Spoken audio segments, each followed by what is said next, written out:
The following episode was recorded in front of a live streaming audience on Saturday, July the 12th, 2025. You know who you are? Steven is my name. Even Steven. Will you say something, Steven?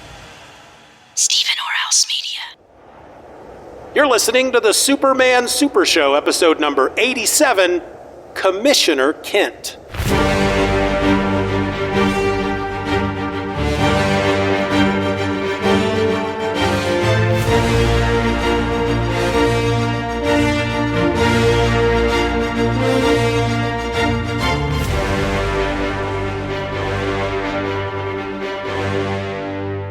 Hello and welcome to the Superman Super Show. I'm a host. My name is Steven. And 1,000 miles over there to my right is another host, Mr. Ed Moore. Ed, how you doing? I am doing well, sitting over here in my rightness. That's right. You will always be my right. I will be right, yes. What is that? There's a little symbol up here in the window, and it went away. It's weird. It says we got 2 people watching, though. Hey. And there was much rejoicing. All right, well, as far as banter, I think we got a lot of the banter out at the top of the episode. We talked about Batman, we talked about Captain America, we talked about Superman. Actually, all of the banter was about superheroes this time. It's not always the case, but it did turn out to be that way this time. Yeah, and if you're listening to this podcast episode, then that conversation will be a bonus episode the following Friday. So no, okay, well, there we go. You even know when. Okay. Yeah. All right, well, today we're looking at Commissioner Kent. It's one of the stories, or the only Superman story, to appear in Action Comics number 37. It's written by Jerry Siegel, and the artist was Paul Cassidy. Action Comics number 37 has a cover date of June 1941, but according to Mike's Amazing World of Comics, it was probably sold on April 22nd, 1941. And here's what happened in the story.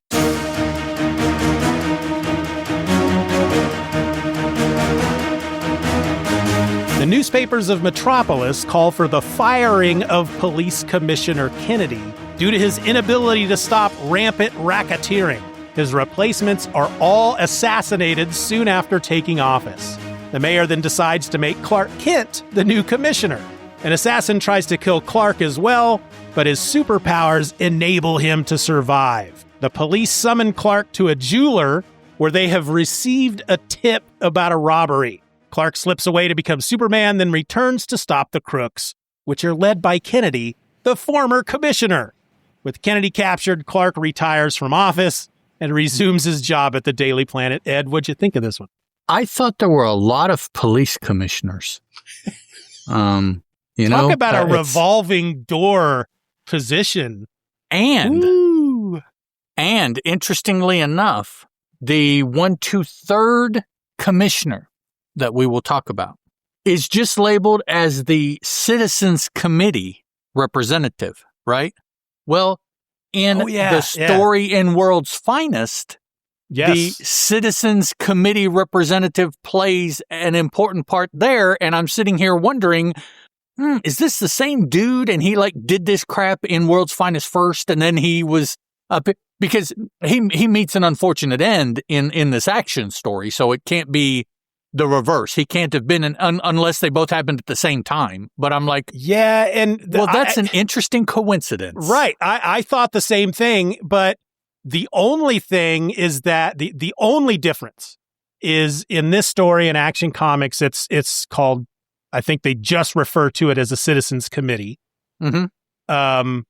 They give him a name though in the World's Finest. In World's Finest, which will be the next episode, they refer to it specifically as the Citizens Committee that was formed to look into whatever that Unknown X, whatever that guy was called. So you're saying the Citizens Committee isn't one thing; it's an action that pertains to something that's going on. It's formed.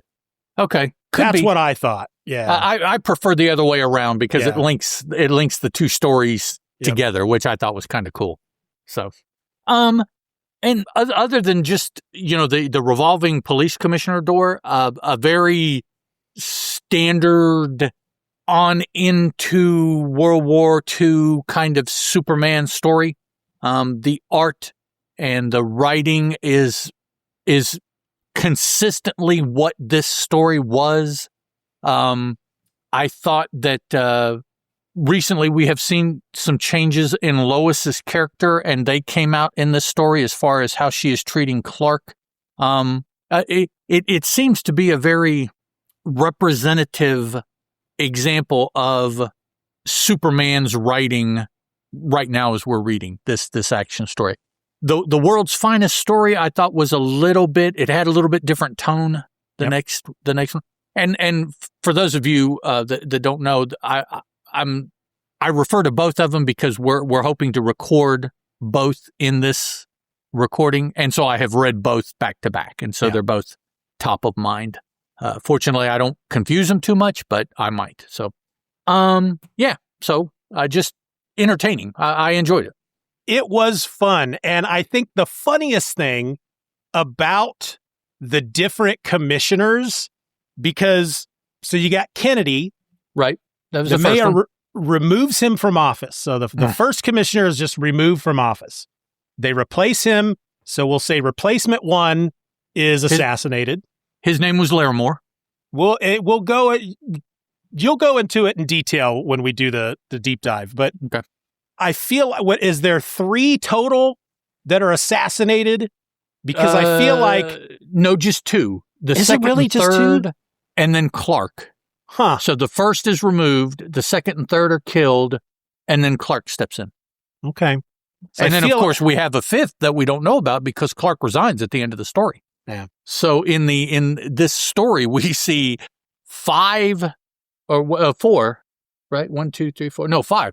There had to have been 5 police commissioners because of this one little story. So I can't imagine what the politics of the city are like right now because, you have this police commissioner, a new one like once a week for however long. So it felt like they were hiring a new one every couple hours there for one point. Yeah, you would think, but we both know that the machinery of politics does not move quite that quickly, but it would just be a matter of days because you can't go very long without a police commissioner. They never said anything about somebody stepping in and being acting. Yeah. So as far as we know, that didn't happen. So yeah.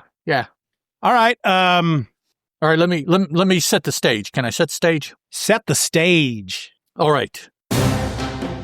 When crime and politics lock hands, the newspapers of Metropolis unite in protest. To Clark Kent of the Daily Planet falls a stern task. To the average person, it appears that Kent has taken on a job too big for him. But what no one realizes is that Clark Kent is above average.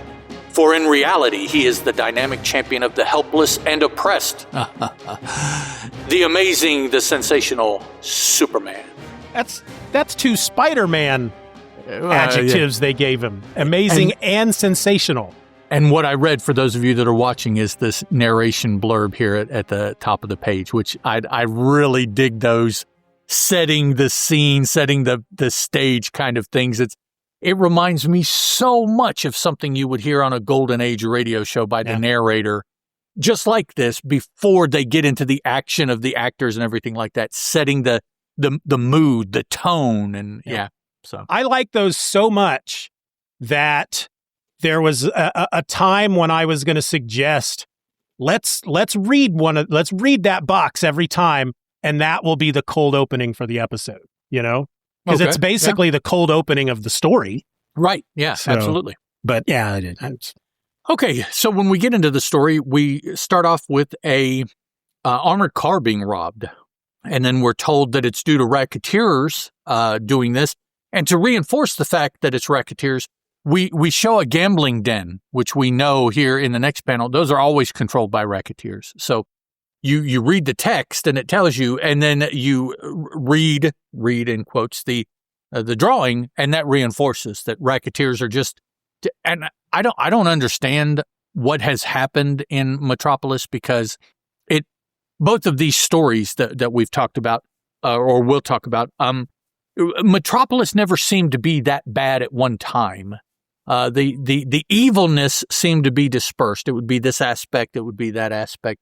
But here, all of a sudden, everybody is into this racketeering money, whether it be laundering, stealing, knocking over banks and armored cars, all of this all of a sudden.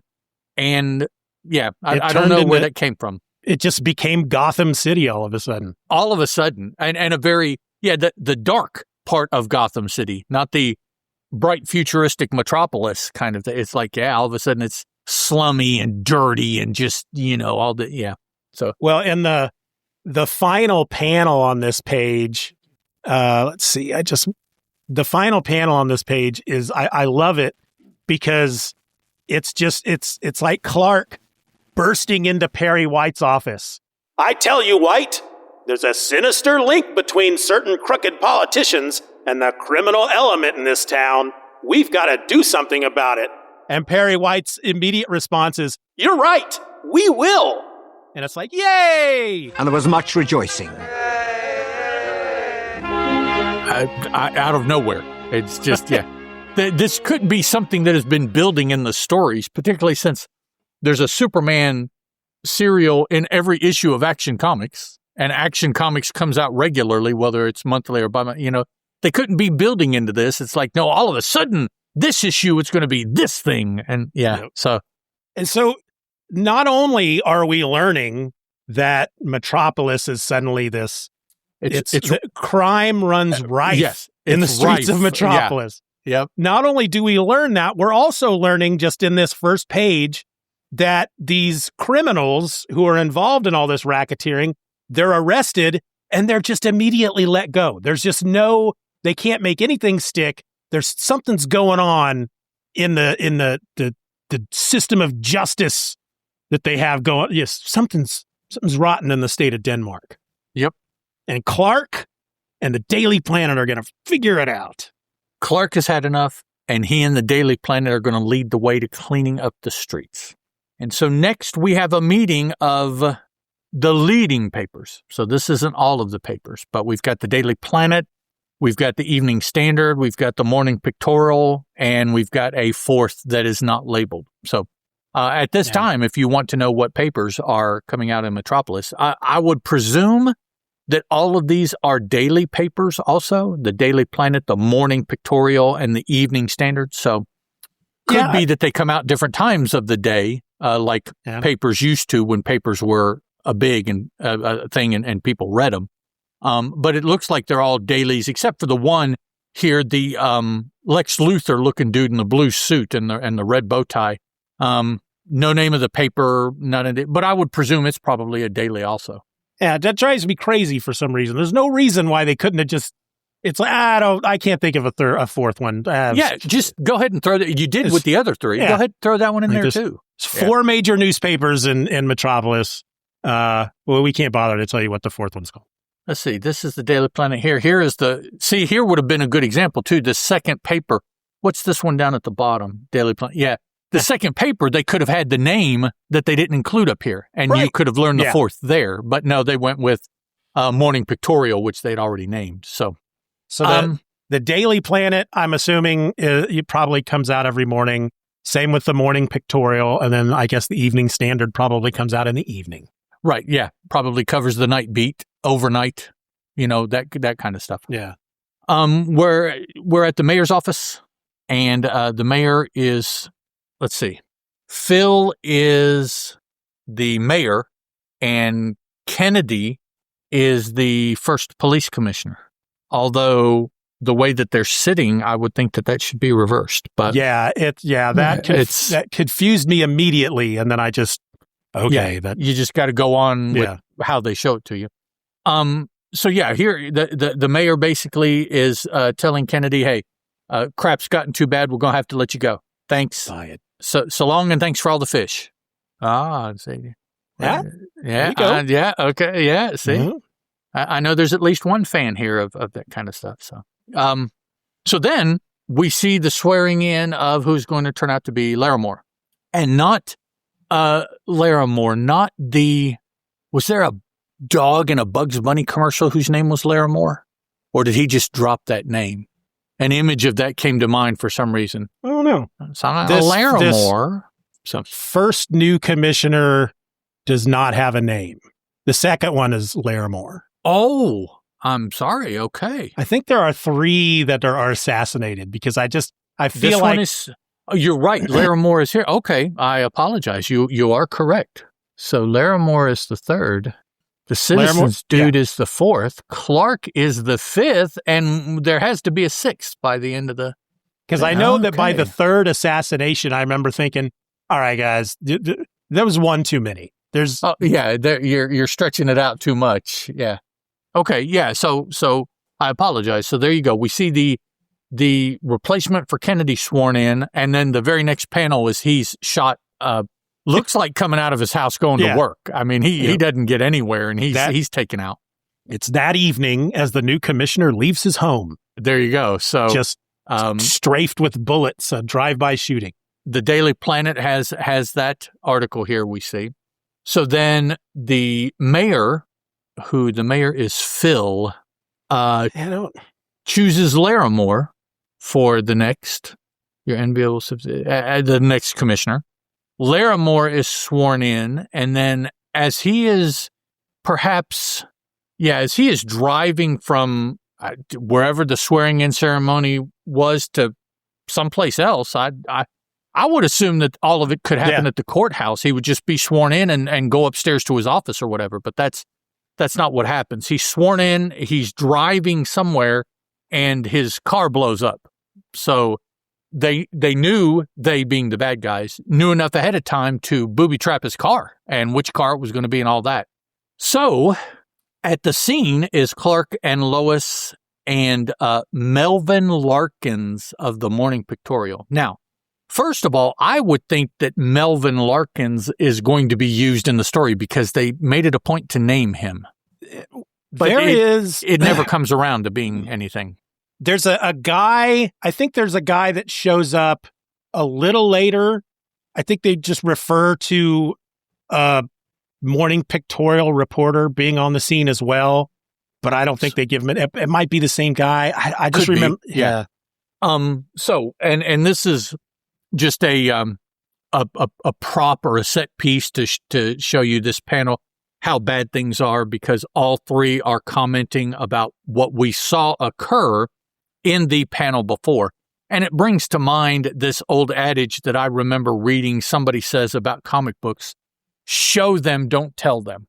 But here we got both. They showed us, and of course the characters are telling us. So in case we didn't understand the significance, I guess, I don't know. But that's what happens. At some indiscriminate time later, we see the representative of the aforementioned by me Citizens Committee talking to Phil about, well, now we need a new police commissioner. And Mayor Phil's like, dog, I don't know if anybody's going to take it now. You know, Phil Garson. I looked it up. Where does it say Garson? I looked it up online. Oh. Yeah, I don't know if they say his last name in the story, but Mayor Phil Garson. Well, actually, in my notes, I do have Mayor Garson. Oh, so they must have said it at some point. Yeah, somewhere I picked that up, and I just haven't seen it this time. Phil Garson. Okay. Mayor of Metropolis during Superman's first reign, or what? Yeah, however you want to put it.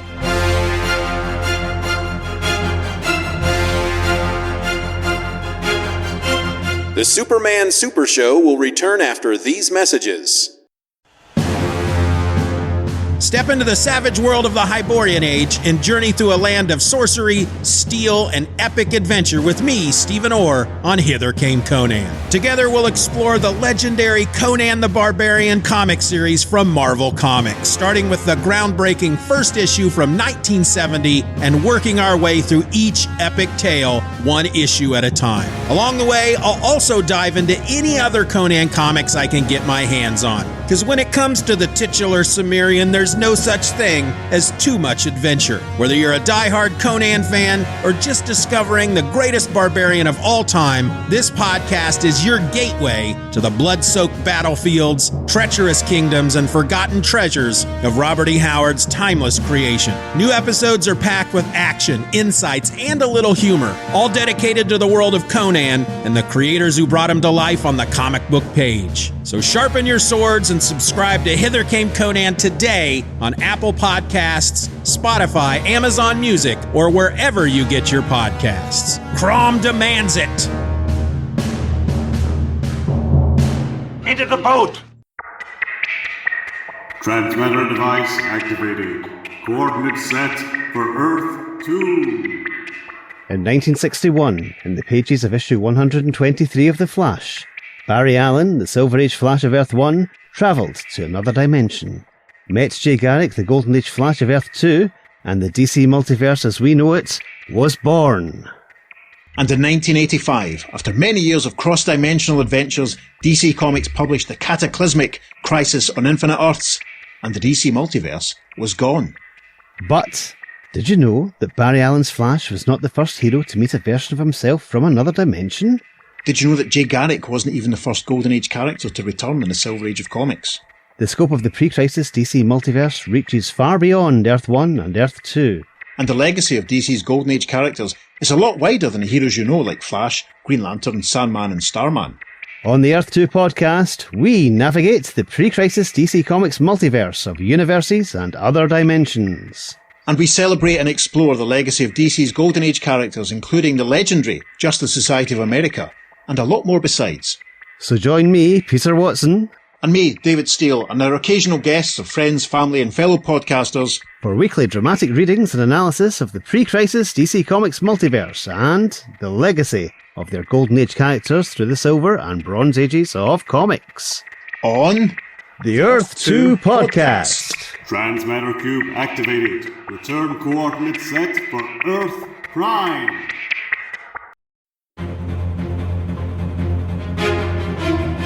And now back to the Superman Super Show.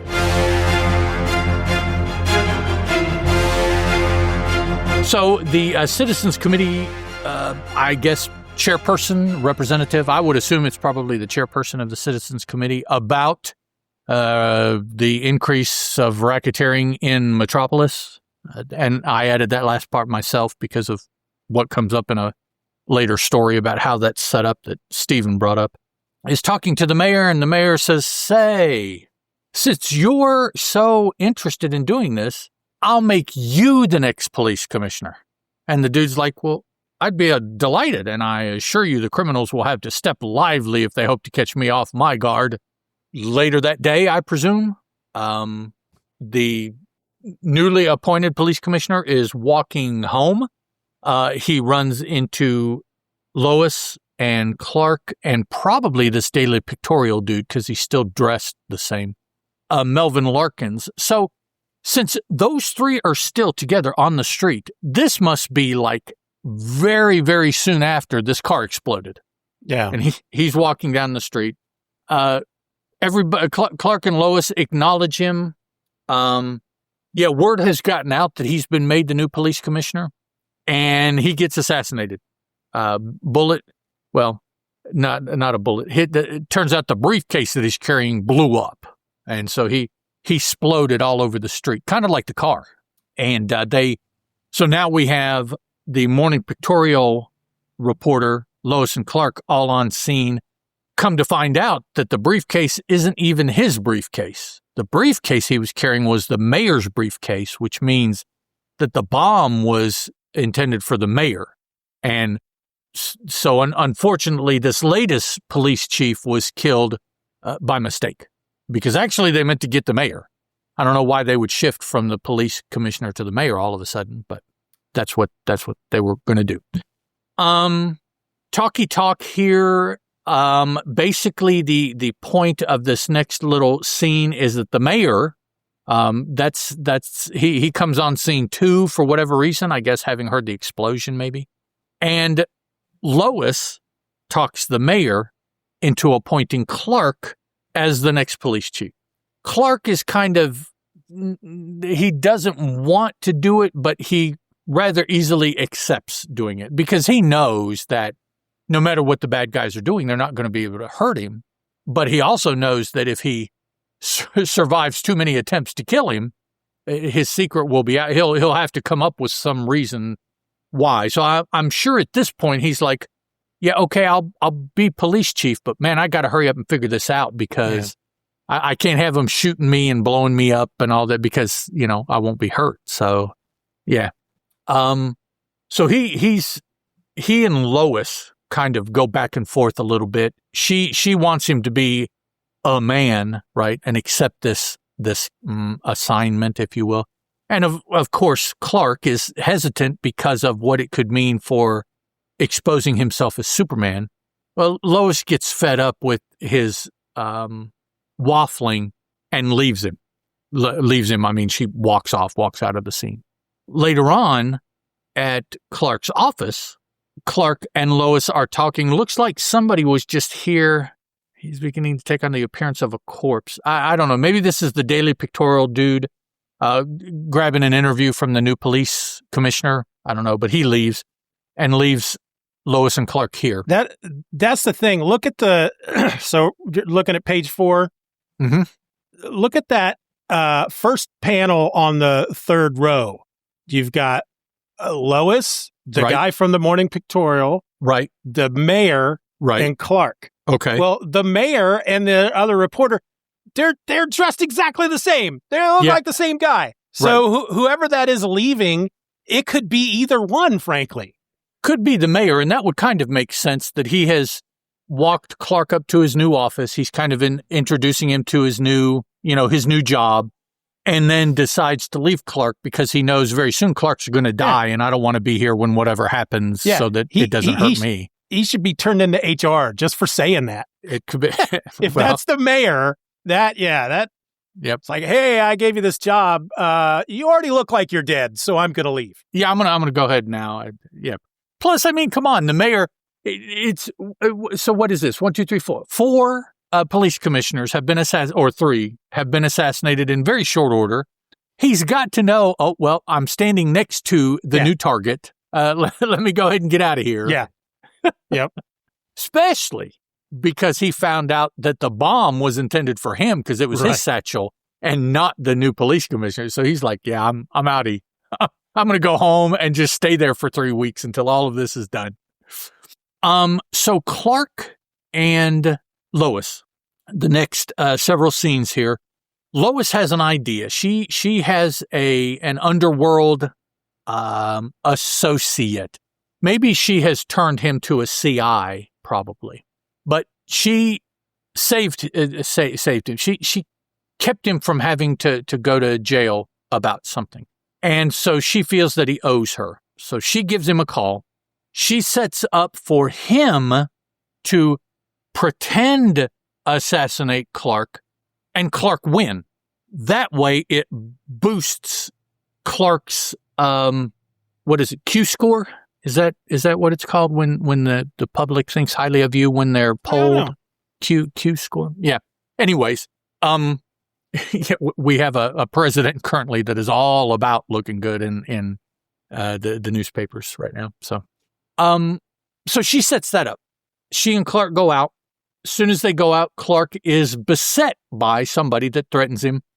Sticks a gat in his ribs from behind. Can I say that word? Gat? Is it? I think so. His rod. Jams a rod in his ribs from behind. Well, that's another code word for the gun. Don't get all weird. If I had some pearls, I would be clutching them. Clutching. Yeah.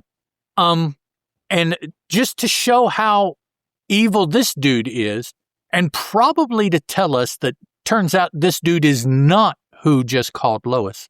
He pistol whips Lois to get her to be quiet while he is holding Clark at gunpoint. Now, because of that, Clark starts to roll up his shirt sleeves on his...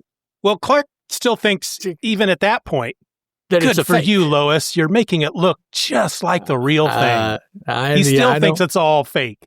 I don't think so. It didn't look fake to me. Looks like she got her jaw jacked there by the pistol. Clark just thinks she's that good of an actor. So now it's Clark and the pseudo thug who takes a shot at him, and Clark is able to dodge it because he's Superman. Now the guy doesn't shoot to miss. The guy is real, and he's trying to assassinate Clark. So all of this that Clark is doing in order to accomplish, he is having to do using his superpowers. So he is staying alive as Superman, not as Clark. Guy tries to shoot him, doesn't work, throws down, after one shot, guy throws down his gun, jumps Clark and starts to choke him with both of his hands and realizes that that's not working, which you would think that would kind of freak somebody out. I mean, if you're squeezing somebody's throat and it's not giving way, that's kind of a sign that something is not right. It's, yeah. So a little conversation, Clark's like, yeah, that's not working, is it? You're just a weakling. And dude is like, man, I was trying with all my strength. What's going on here? Punches Clark, gets him down on the ground, throws a punch at him, and Clark dodges his head, and he punches the ground and hurts and distracts the thug, at which point Clark raises up and gives him the big headbutt, knocking him out. Everybody's kind of recovering from all this. Clark is pretending to be Clark, even though everything he just did was Superman. I mean, he's not affected by any of it. Lois is still there, so he has to pretend to be affected. The dude that Lois called, and I keep saying dude, I think I'm positive she gave him a name. Butch. Yeah, of course. Butch shows up now and tries to assault Clark, and Clark takes him out thinking that he is the backup, or actually thinking, Clark is still thinking that the dude that he just took care of was the one that Lois called. This second dude must be for real, so he acts like the second dude is for real, whereas he kind of played around with the first dude, which we know reading, it's reversed. The second dude is Butch. This is the play one. It's like an episode of Three's Company. Something, yeah. And Butch just, Clark punches him once and Butch runs off because he's been hit by a crowbar, essentially. And he's like, I was going to play, but I'm not playing this. This is not, not my thing. So he takes off. Officer Casey, no, we don't know that it's Casey, but an officer shows up. Clark and Lois point out that, hey, this dude just tried to kill your police commissioner. You need to take him in. Clark and Lois head off to, I don't know, wherever they're going. And out of nowhere, Clark notices a couple workmen.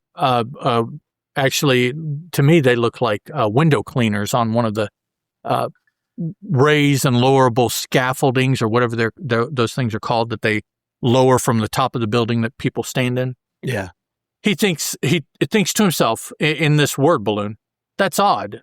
Though those workmen, T-H-O, though those workmen wear rough clothes, they're wearing neatly polished Oxfords instead of work shoes. Say, my telescopic vision may have revealed something important. Does this pan out? Well, yeah, it's not that it pans out, but he uses it. So, okay. Yeah, I'm sorry. Next page, he goes and we're told that he removes his outer garments because now he has started wearing his Superman outfit under his clothes. But yet when he takes off his clothes, he bundles them up and puts the bundle of clothing under his cape somehow, which comes up either later in this story or in the next one that he does that. We've heard him say that a time or two. That's a recent thing about changing to Superman and changing back and whatnot. Doesn't always come up, but. And not only I don't remember if it's this one or the next one. Not only do they mention it, they don't call his cape a cape. They refer to it as a cloak. Mm-hmm. A cloak. So, he changes because he's going to investigate these two guys. He's suspicious enough that he wants to check them out now. On his way to them, from the time that Clark saw to the time that Superman gets to them, we're told by the narrator that they have thrown an incendiary bomb through the window into the mayor's office, which is right where the scaffold thing is at when Superman sees it. So Superman gets there just in time. He sees him do this. He grabs the two of them, slams them together, probably crushing one or both skulls in doing that time. I can't imagine he can do that lightly, tap them enough to knock them out. Yeah. And then I guess because they're not in full consciousness, they fall off the thing. I wish I could remember the name of that. They fall off the scaffolding. I'll use that, although that's not the right term. That's not what this is. Superman goes after them, grabs them both, sets them both down on the ground, lets them go because he's got to go back up to get the bomb that was thrown in the office. Now, by the time he gets there, the office is aflame. We have the mayor. Oh, here it is. Garrison. Right there's his last name. Garrison is the secretary in the office. The office is going up. Superman comes in the window, kind of huddles them against a non-burning wall and covers them with this cape also, in essence, which is removing them from the flame. And then I'm sure the cape is of whatever Kryptonian fiber, so it gives them protection. He blows out the fire in front of them, extinguishes it. So the mayor and his secretary are safe. Superman jumps back out the window down to the ground to go after the thugs, but they're gone. So he doesn't know where they went. He goes to a phone booth and changes. No, that hasn't occurred yet. He goes into an alley, changes back into Clark Kent, and goes back to doesn't go back to City Hall because since he just came out of the mayor's office, this building that he's at right here must be City Hall. Yeah. So he changes to Clark, goes back in, goes up to the mayor's office. And by this time, all the official people are there, because of what just happened. The mayor's office got firebombed. He was physically threatened and everything like that. Runs into Sergeant Casey. Casey is Clark Kent's and Lois Lane's, not really a CI, but he is their contact that they consistently use with the police. He's like their Commissioner Gordon, basically, at this point. Yeah, he doesn't necessarily feed them information as reporters, but he is the one that they most frequently call when they need a police presence to wrap something up or to ask a question as reporters or something like that. Now, it has become Officer Casey. Yeah. But Officer Casey is not coming to them as reporters. Officer Casey is coming to Clark as the police commissioner because a tip has been received about a robbery at a jeweler's at noon. So the tip was where, and the tip was exactly when, which makes me very suspicious of the tip because that's an awful lot of very precise information. Smells like setup to me. Yeah. We'll see. Maybe in 1941, maybe the bad guys didn't set up the good guys like that. I don't know. Casey drives Clark to the jeweler. We see that there is a probably massive police presence. The entire joint is staked out, and they're just waiting for noon. Yeah, they're waiting for noon to come around for something to happen. Clark is thinking, if this place actually is going to be attacked, I want to be in a position to really do something about it. So in the midst of the stakeout, inside, Clark gets up and says, excuse me, I'm going to go over here, Casey is suspicious because Clark does this of his police commissioner. I don't think there's any reason for him to be suspicious. He's the police commissioner. He could be getting up to do anything. Maybe he's going to call in reinforcements, call in the National Guard. I mean, they do that in L.A. all the time. Oh, no, sorry. Call in the National, whatever. But Casey's suspicious, sets one of his other officers to watch Clark.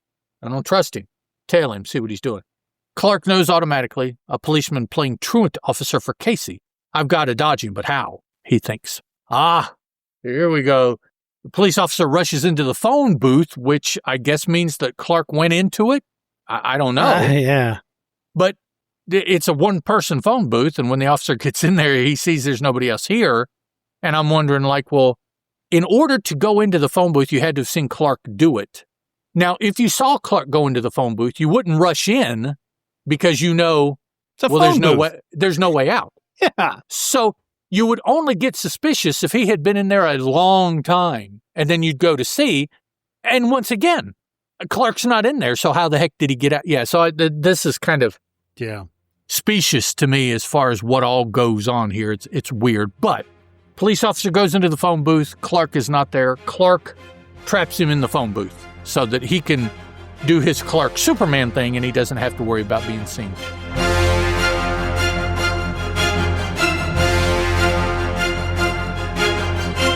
The Superman Super Show will return after these messages.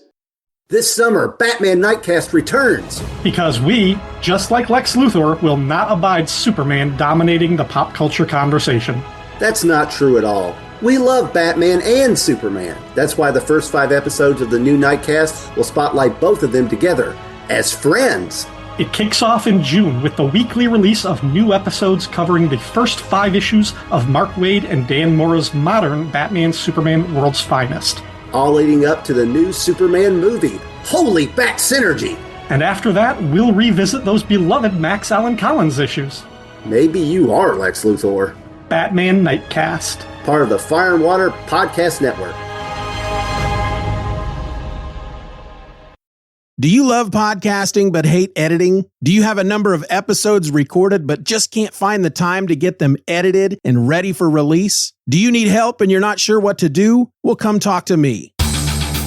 My name is Stephen Orr. I have over a decade of experience recording and editing my own podcasts, and I want to put those skills to work for you. I can remove that background noise. I can reduce silences. I'll remove all of your ums and your uhs, as well as your throat clearings, sneezes and coughs and such. And I can even add your music and whatnot. And hey, my prices are quite reasonable. Check out edityourpod.com to get started. That's edityourpod.com. Or just reach out to me directly. Email edityourpod@gmail.com. Tell me what you need, and I'll tell you how I can help. And more importantly, quote you a cost. Edityourpod.com. Get started today.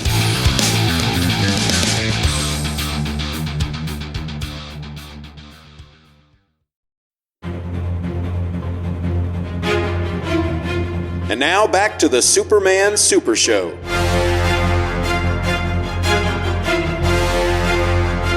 We have a panel of Casey wondering where Benchley is. Benchley is the officer, and Kent. So he's wondering where they're at. Clark said he was taken off to do something, so I don't know why Casey would think that he's coming back, but okay. Clark goes and changes. Is this where it says? Yeah. Strips off his... No, just says he strips off his outer garments. Yeah, okay. We almost have a hanging Superman here. We see him just climbing into a window, so I guess we're going to presume he flew up to the window and he's just climbing in. So, yeah. Okay. A window, I would presume, yeah. I'm going to say it's in the same building. I don't know why he went. Why not just stake out a building across the street? And yeah, I don't know. But he's in a window. I'm going to say in the same building. He sees a car comes zooming up the street, and we see that it turns and crashes right through the front door of the Jewelers Exchange. When it does, the officers in there open up Tommy guns, pistols, what have you. Whoever's in the car releases gas from the front of the car. The car, we find out, is not damaged by the small arms fire, so they're assuming it's armored, bulletproof. The gas, is some sort of anesthetic gas, so the dudes in the car are not bothered by it, but now all of the police officers outside the car are rendered asleep from the gas that the car releases. So this was the plan all along, was a setup. They knew the cops were going to be there. They made this car to go, not be stopped by small weapons fire, put itself in a position by crashing into the Jewelers Exchange to release the sleeping gas and knock out all the police. Okay. Yeah. And so it happens, just like that. And then they leave. What does this say? Suddenly into the building races. Yes, I mean, there's no, yeah. So they leave. The whole point was to knock out the officers, and they were going to leave. That's all they were. That's what the setup was for, was to do that. Yeah, I don't know if when Superman shows up, it's like, because they literally just flip a Yui there in the store. So I don't know if they're like, holy crap, Superman's here. And so they just run. You know, maybe they were going to get out and start filling bags full of jewelry, but I don't know. Maybe it's kind of weird.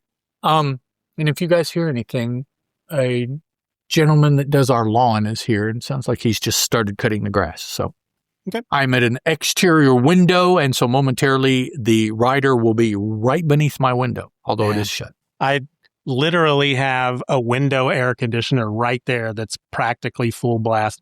Did that last year too when we recorded during the summer, and the noise thing takes it out. So yeah, I was going to say I don't hear anything on your end.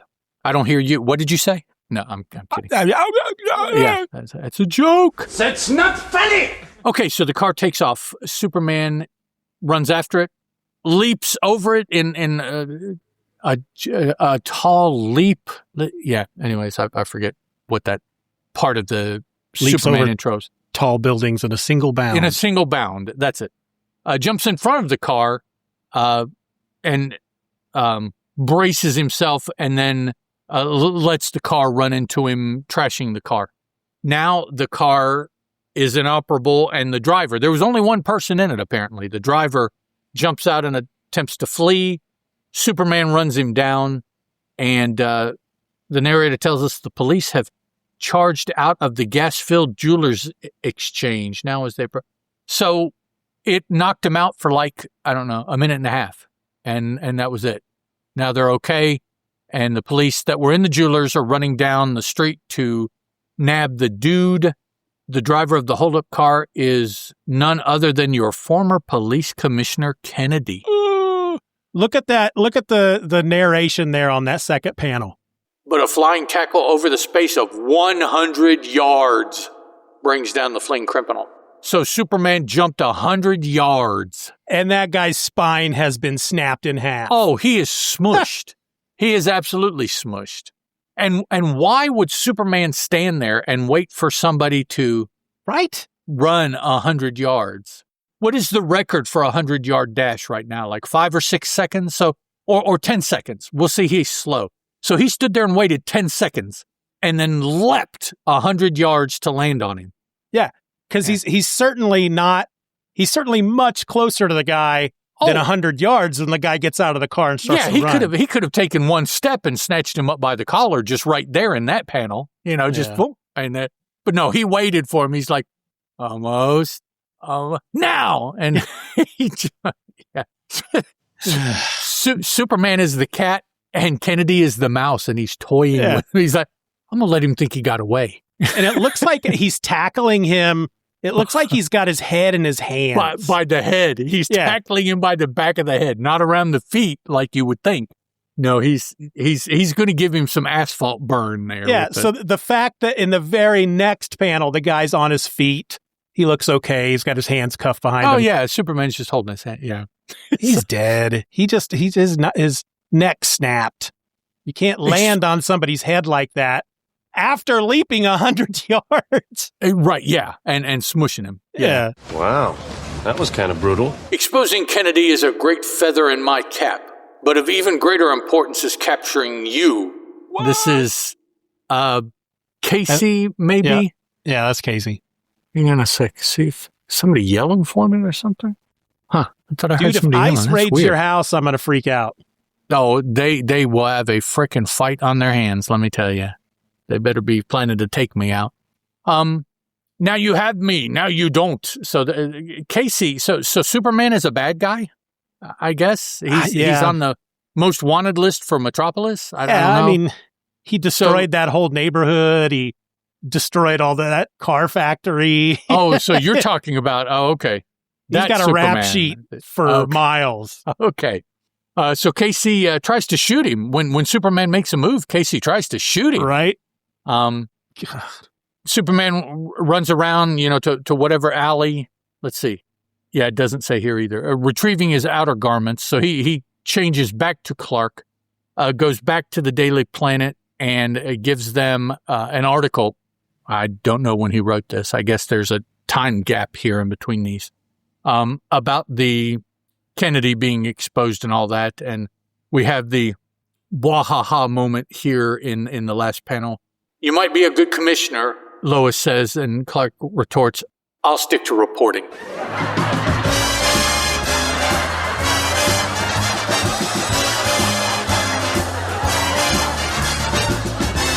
So it's a wah-wah kind of thing. Yeah.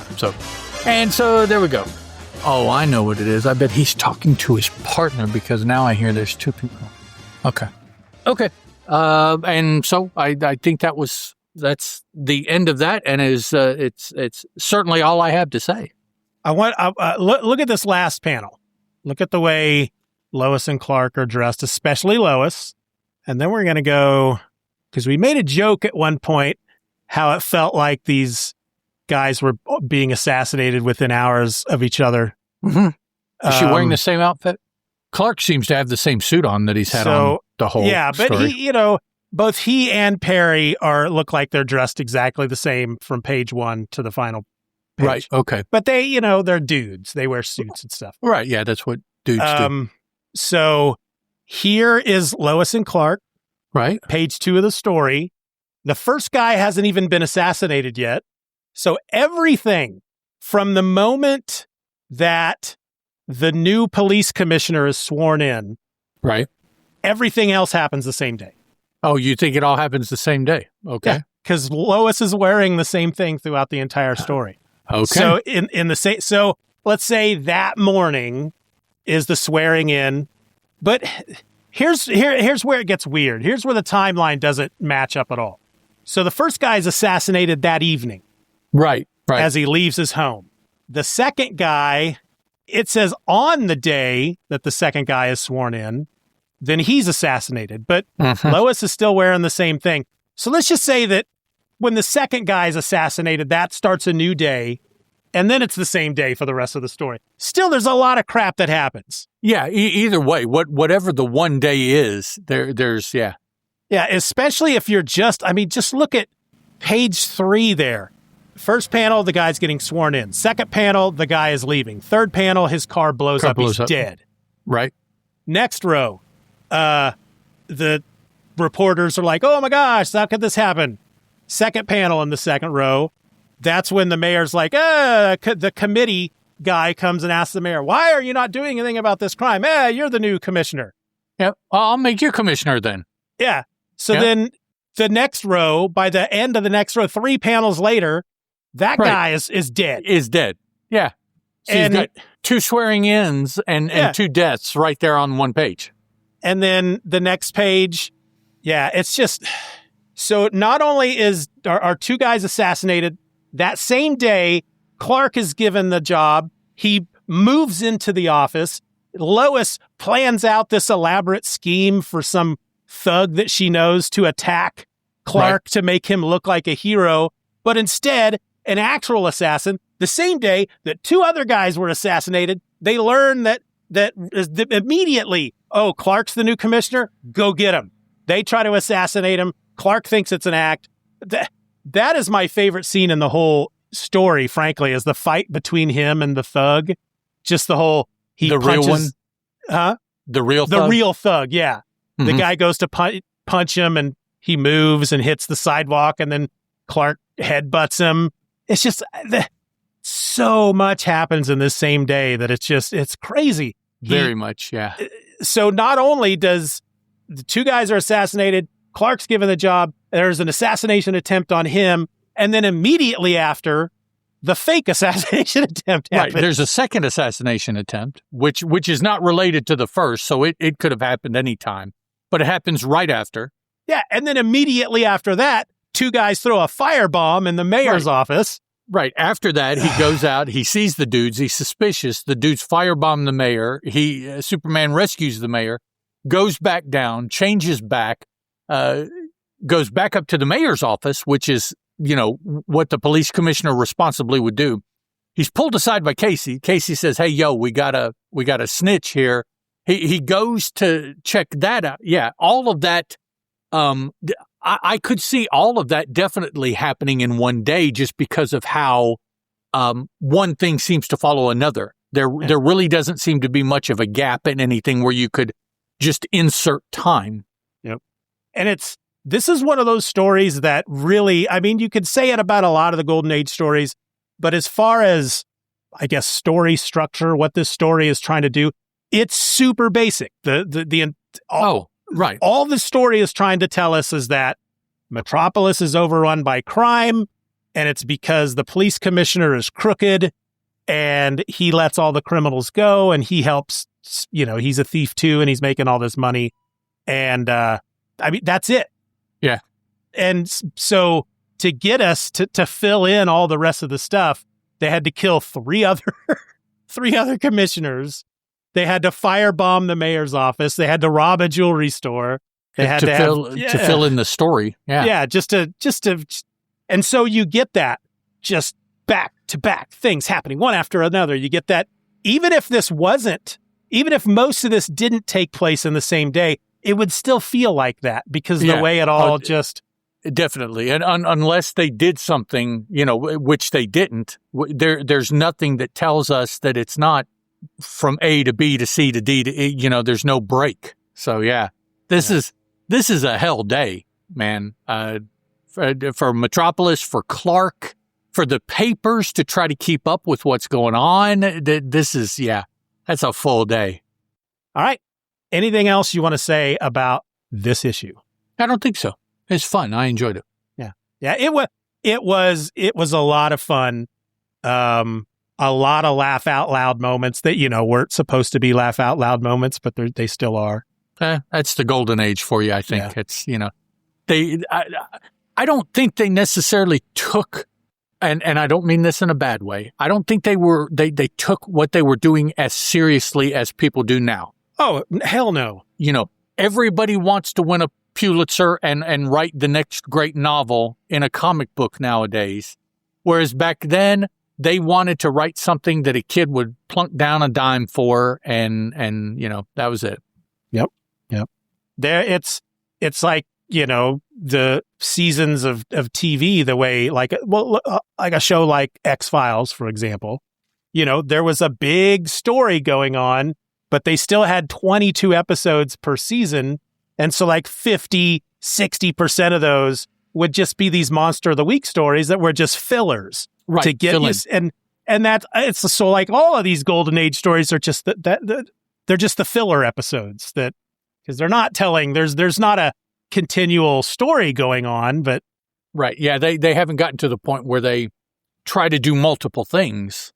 There's not the mythos story going on with the fillers in between. There is just fillers. That's all there is just, and maybe a part of that comes from the fact that a lot of these guys started with newspaper strips. Oh, yeah. Yep. I don't know how long it took really. Well, no, I take that back. I think some places like Terry and the Pirates, I think that had some extended stories and things like that. But most of your non-serious strips were very much one-off, one day or maybe a day to the next or something like that. And that was as far as it was planned. I think maybe some of your adventure strips and the Phantom and stuff like that, maybe they were extended overarching or overarching, whichever word it's supposed to be. But not very much.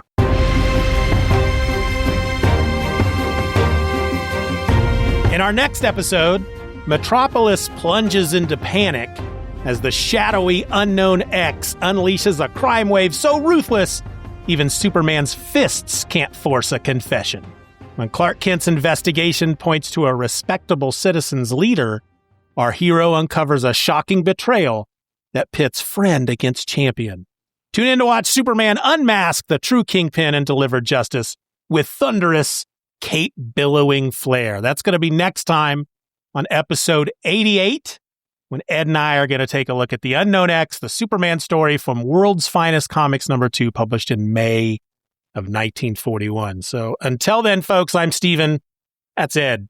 And this was the Superman Super Show. Bye. Ciao, Bella.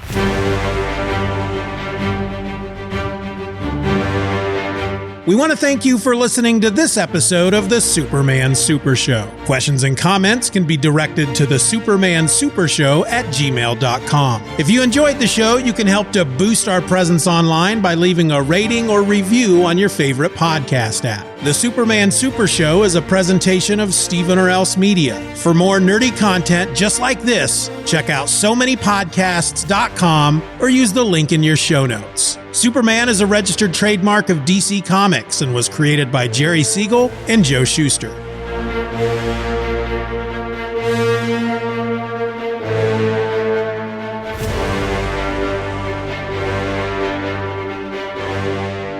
Superman is a copyrighted feature appearing in Action Comics magazine. Superman's bad. I mean, he was bad. Hello and welcome to the Superman Show. I'm a host. My name is Steven. And 1,000 miles over there to it's my right. Why do I have the left, right? Because that's north. If you're facing north, then I would be to your right from Kansas. Yeah, so I'm going to do that one more time. Actually, I'm going to fix it real quick in the notes. That way I never read it wrong. Okay. The police summon Clark to a jeweler. Well, where they